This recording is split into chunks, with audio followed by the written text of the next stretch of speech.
Alors, on a ouvert les portes du Centre de consultation spécialisé en autisme en octobre 2009 grâce à une action de l'Association Autisme Genève et la collaboration avec l'Office médico-pédagogique et le professeur Eliès qui voulait que je disais qu'il ne pouvait pas venir aujourd'hui malheureusement parce qu'il est en Belgique, mais il voulait être là. Ce qu'on a vu à travers ce centre de consultation spécialisé en autisme, et je veux mettre l'accent sur le fait qu'on n'est pas un centre d'experts ou un centre de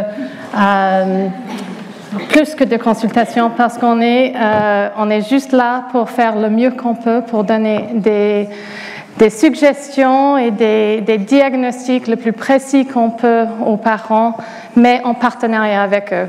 Et on est toujours dans l'apprentissage sur l'autisme. Depuis cette consultation, on a vu que malheureusement, les enfants qui venaient vers nous n'avaient pas de diagnostic précoce. Il y avait vraiment, je voyais les enfants à 15 ans, à 16 ans, à 9 ans, à 8 ans, même 4 ans. Mais je ne voyais pas les enfants à 14 mois, à 17 mois, à 18 mois, que j'avais vus plus tôt quand j'ai travaillé en Californie et à New York. La deuxième chose que je voyais, c'est que quand on arrivait à recevoir, à trouver ces tout petits à 14 mois ou à 15 mois, il n'y avait pas de service à leur offrir. Il y avait 1 heure de logopédie par semaine ou 1 heure avec le SEI par semaine, qui sont des services exceptionnels.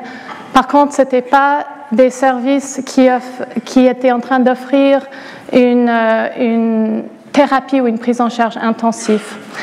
Alors, grâce à une donation, on a pu ouvrir le centre d'intervention précoce en autisme en septembre 2010 et c'était ouvert en tant que projet.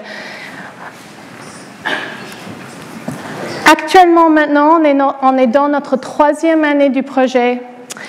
On a 6 et bientôt une 7e petit enfant et on accueille les enfants normalement avant l'âge de 2 ans et notre premier volet d'enfants ont maintenant tous 4 ans.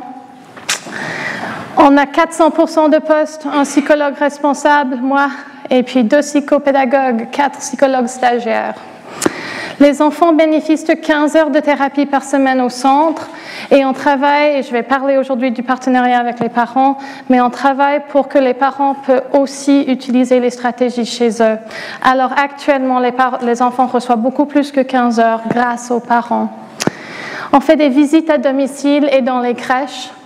Et on a une collaboration étroite avec les psychomotriciennes, les logos, le SEI, les pédiatres, les neuropédiatres, les crèches, les ergothérapeutes, les pédiatres, les pédopsychiatres et les physiothérapeutes. Et je suis sûre que j'ai oublié quelques-unes, mais les enfants atteints d'autisme ont un énorme réseau autour d'eux.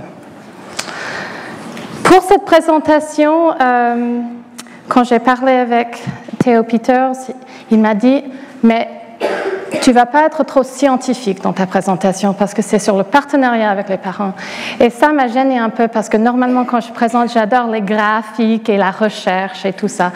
Alors, j'ai réfléchi beaucoup sur mon expérience en tant que professionnelle en face à les familles atteintes d'autisme depuis la dernière décade, mais aussi maintenant dans notre centre. Et j'ai essayé de trouver les principes de partenariat qui nous guide dans notre prise en charge. Ce que je veux mettre au clair, c'est qu'on n'est pas parfait. On n'est jamais parfait.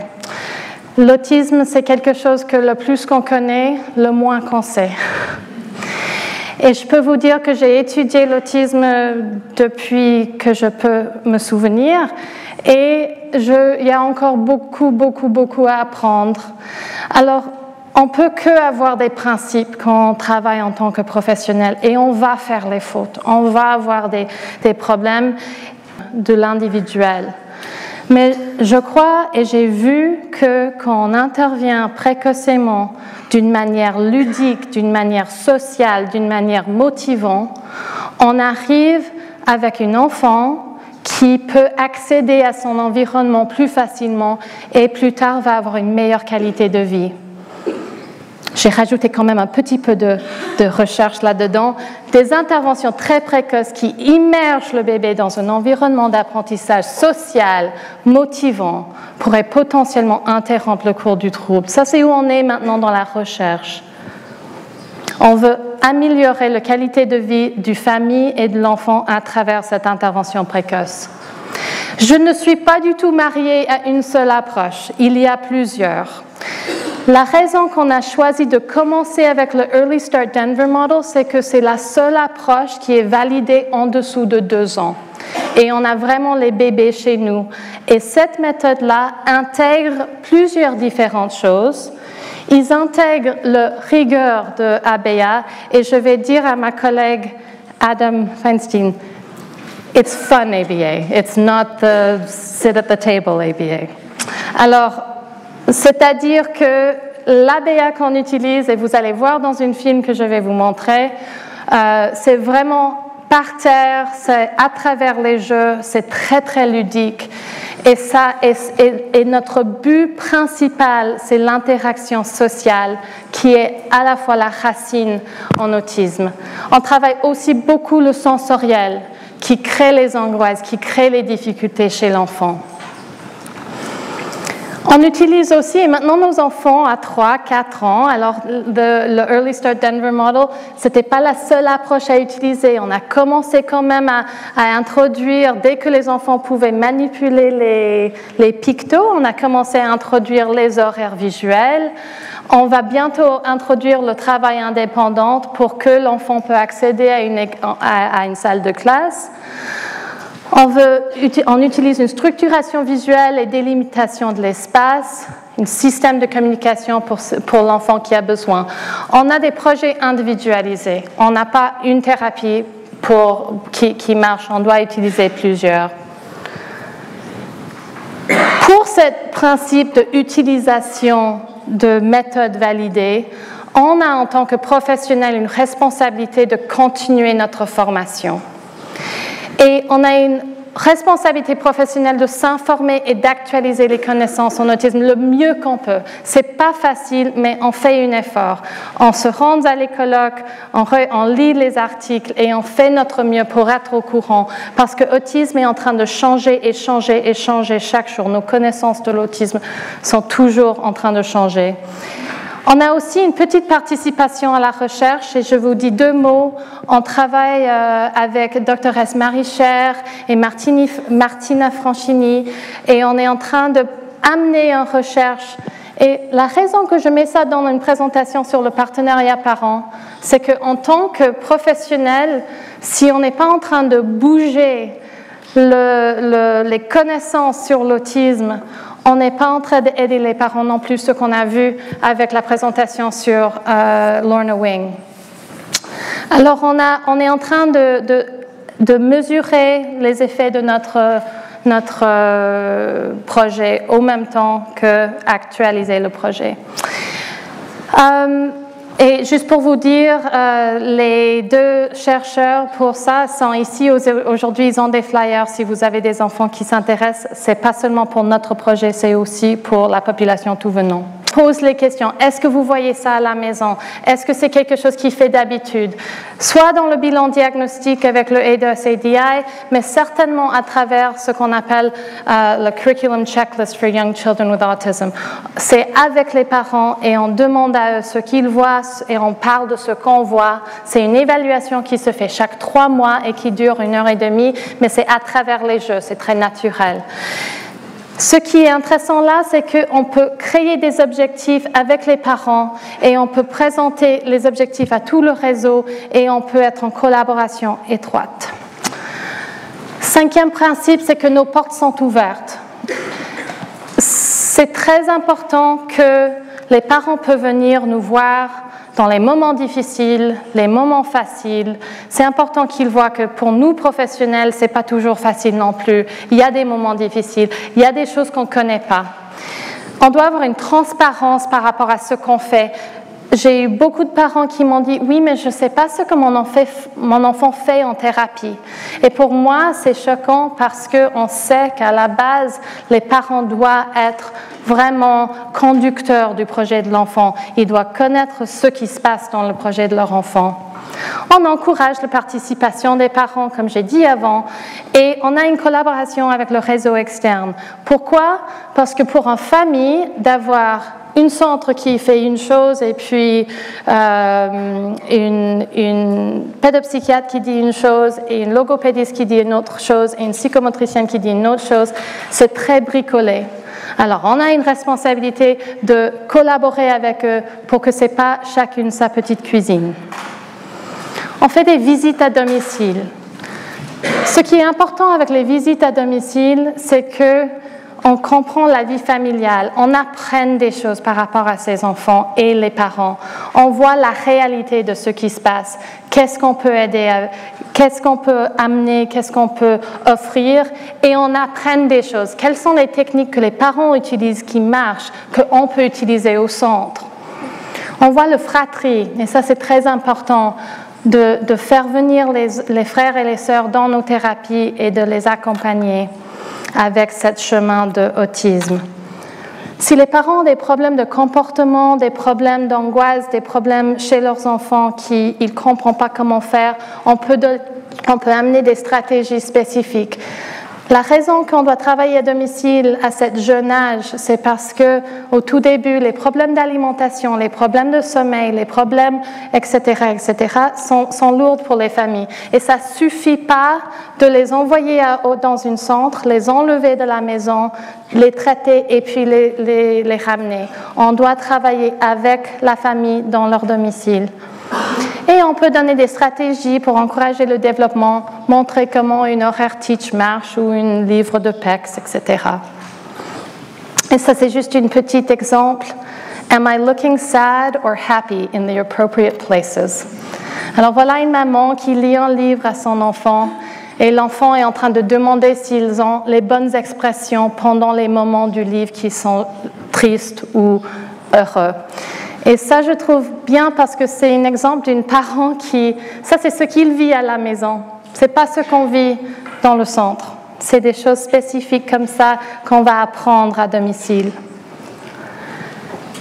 Une chose que moi je tiens à cœur, et j'essaie de me souvenir de ça quand je suis face à une parent qui est exigeante ou qui est difficile, c'est que souvent on peut fermer les portes et dire oui, mais cette parent est dans le déni total. On dit ça de temps en temps, quand on voit qu'une parent n'accepte pas l'autisme de leur enfant.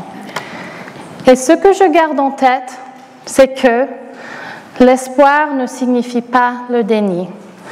Si on a un espoir, et moi j'ai devenu parent cette année, et je peux vous dire que s'il y a quoi que ce soit avec mon enfant, je vais garder mon espoir et je vais me battre jusqu'au bout.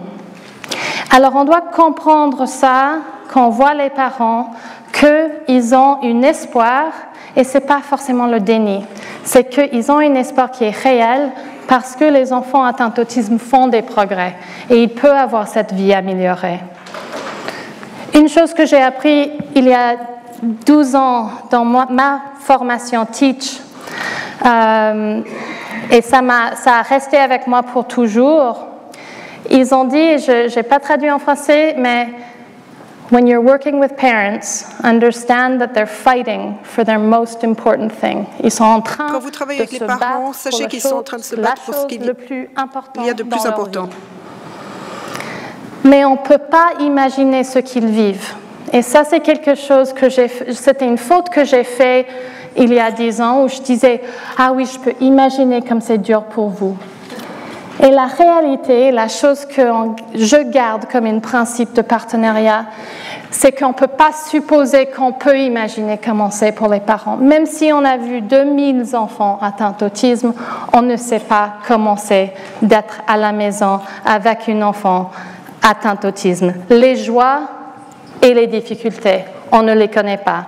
Mais on peut comprendre que cette famille est en train de survivre ou de combattre pour leur enfant. La chose la plus importante pour moi dans le partenariat, la chose qui soulage les parents, c'est le progrès.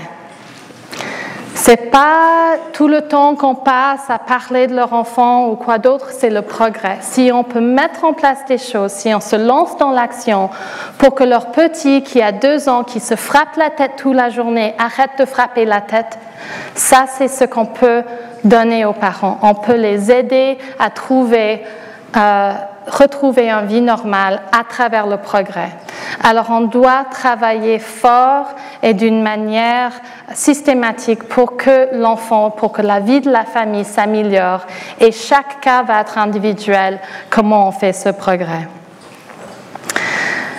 J'ai promis de ne pas mettre des graphes, mais je voulais quand même partager parce qu'on est à la fin de nos 2 ans. Nos enfants qui ont arrivé juste avant 2 ans ont maintenant presque 4 ans. Et je veux quand même partager avec vous. Alors, j'ai mes 4 premiers enfants ici, pas toutes les... On a des nouveaux enfants maintenant. Je ne vais pas trop expliquer, mais ce qui est en rouge, en novembre 2010, c'est notre échelle qu'on utilise pour le progrès. Et ce qui est en rouge, c'est les items non réussis sur notre évaluation. Ce qui est en bleu, c'est les items en émergence et ce qui est en vert, c'est les items réussis. Et on a plusieurs différentes catégories, mais j'ai pris communication expressive et réceptive et compétences sociales parce que ces catégories sont très, très importantes dans le développement de l'enfant. Et je veux vous montrer que pour enfant numéro 1, que je ne vais pas nommer, il a commencé avec beaucoup de rouge en novembre 2010 et en juillet 2012, la dernière, et je crois que c'est encore plus de vert maintenant, on a quand même réussi à vraiment traverser cette échelle. Et ce que je veux vous dire, c'est que en haut là, c'est l'âge, on va dire, développement typique pour un enfant de 4 ans. Alors, on est en train d'attraper cet écart. Enfant numéro 2, c'est quelqu'un qui a plus de difficultés, mais on a vu des énormes améliorations, des mots verbaux, on a vu une diminution de automutilation, on a vu une enfant qui peut demander avec un système de communication ce qu'elle a besoin d'eux. Enfant numéro 3, encore la même chose, plus de vert. Et puis, on a un enfant qui est venu avec un niveau plus haut. Et pour finir, ils finissent par un développement typique. Ça ne veut pas dire qu'on a enlevé l'autisme. Et je veux être claire qu'on est très contente de nos enfants comme ils sont, mais on veut améliorer leur capacité d'accéder à leur environnement. Et finalement, on doit élaborer des stratégies pour l'avenir. Ce que j'ai compris de les parents, que j'ai travaillé avec, c'est que l'avenir, c'est quelque chose qui fait peur. Oui, on travaille l'intervention précoce, mais est-ce qu'il va se marier un jour? Est-ce qu'il va aller à collège? Qu'est-ce que c'est l'avenir de cet enfant? Et ça ne suffit pas de dire on va voir, on ne sait pas, parce que ça c'est stressant pour les parents. Et ce que je trouve qui marche et ce qu'on essaye de faire, c'est d'avoir les discussions pour le futur. Et chaque référente de les enfants reçoit des questions comme ça avec les parents et ils discutent. On peut parler de l'intégration scolaire parce que certains de nos enfants vont passer à une intégration scolaire et je ne vais pas aller dans cette discussion parce que c'est une discussion chaude sur Genève, mais on va les accompagner pour cette intégration scolaire l'année prochaine. On doit former les professionnels de demain. J'ai des stagiaires incroyable et une équipe incroyable et on est toujours dans le pratique, dans la formation ensemble et je crois que ça c'est un des principes qu'on est en partenariat avec les parents qu'on doit faire, c'est il doit savoir qu'il va avoir des professionnels formés dans le domaine de l'autisme pour accueillir leurs enfants dans les années qui viennent. Et on a une responsabilité vers la sensibilisation de la société sur l'autisme. Les parents qui vivent avec une personne atteinte d'autisme, ils ne veulent pas que ce mot autisme, c'est un gros mot. Ils veulent ils ont le droit d'avoir cet enfant atteint d'autisme dans leur école de quartier, dans leur communauté, qui ne doit pas être embarrassé par les comportements. Et ça, c'est quelque chose qu'on a beaucoup de boulot à faire parce que ce n'est pas encore complètement accepté ici en Suisse, la présence des personnes handicapées dans le public, où c'est mon opinion qu'on a du boulot à faire dans cette direction. Alors, on doit parler de l'autisme et on ne doit pas être shy. Comment est-ce qu'on dit ça? Timide. On doit vraiment, c'est pas un grand mot, c'est des enfants qui devraient être là. Et si on donne ce message aux parents, ça va être plus facile pour eux de vivre avec la situation dont ils sont dedans. J'ai préparé un petit film et je vais remercier encore après toute mon équipe et les parents du centre. Quand on m'a parlé de cette présentation, je me suis dit, je ne vais pas parler moi parce que c'est vraiment toute une équipe qui fait ce partenariat et c'est certainement la voix des parents que je veux que vous entendez. Je vais vous montrer. J'aimerais remercier le vidéographer qui nous a fait ça gratuitement, notre petit vidéo, Dylan Latimer. Il est ici aujourd'hui. Merci, Dylan. J'aimerais aussi remercier énormément les parents, tous les parents que j'ai connus avec des enfants atteints d'autisme dans les années, mais certainement les parents qui ont participé à la création de cette vidéo. C'est pas facile de témoigner comme ça, de dire notre histoire. Alors merci aux parents du centre. J'aimerais remercier mon équipe. Mon équipe, c'est une équipe qui travaille très fort, beaucoup plus qu'ils ont besoin d'eux. Et ils font un travail avec le cœur pour ces enfants. Et je remercie énormément cette équipe. Professeur Eliès, qui nous a soutenus dans le projet, Madame Jacqueline Mejvan, Madame Nelda Puccioni, ça fait partie de ma direction et c'est des personnes qui nous ont beaucoup soutenus dans nos rêves, on va dire. Les collaborateurs des réseaux externes qui participent énormément, les crèches, l'association Autisme Genève et Marie-Jeanne Assieto et Madame Yvette Berman qui nous a beaucoup soutenus pour la pérennisation de notre centre, pour le besoin d'intervention précoce sur Genève. Je les remercie énormément. Nos donateurs originaux, quand on n'était pas pérennisés, quand on était un projet, on a commencé par des donations de Madame Rita de Tervagne, la Fondation Dora et puis la Fondation Sésame. Et je veux remercier l'État de Genève d'avoir pérennisé notre projet. On a une rêve maintenant, et peut-être c'est pas seulement une rêve. On a un but d'accueillir 20 enfants dans 2 centres dans les années qui viennent. On a fait les calculs et on sait que c'est à peu près ce qu'on a besoin de faire pour faire face à les demandes sur Genève. Mais le but, c'est de détecter précocement pour qu'on peut travailler comme ça. Les enfants dans cette vidéo ont l'air d'être très sociales, souriants et parlants. Mais je peux vous dire que chacune, quand on a fait le diagnostic, n'était pas comme ça. L'intervention précoce marche et ça change la vie des familles et la vie des enfants. Je vous remercie pour votre attention et je vous souhaite un bon appétit.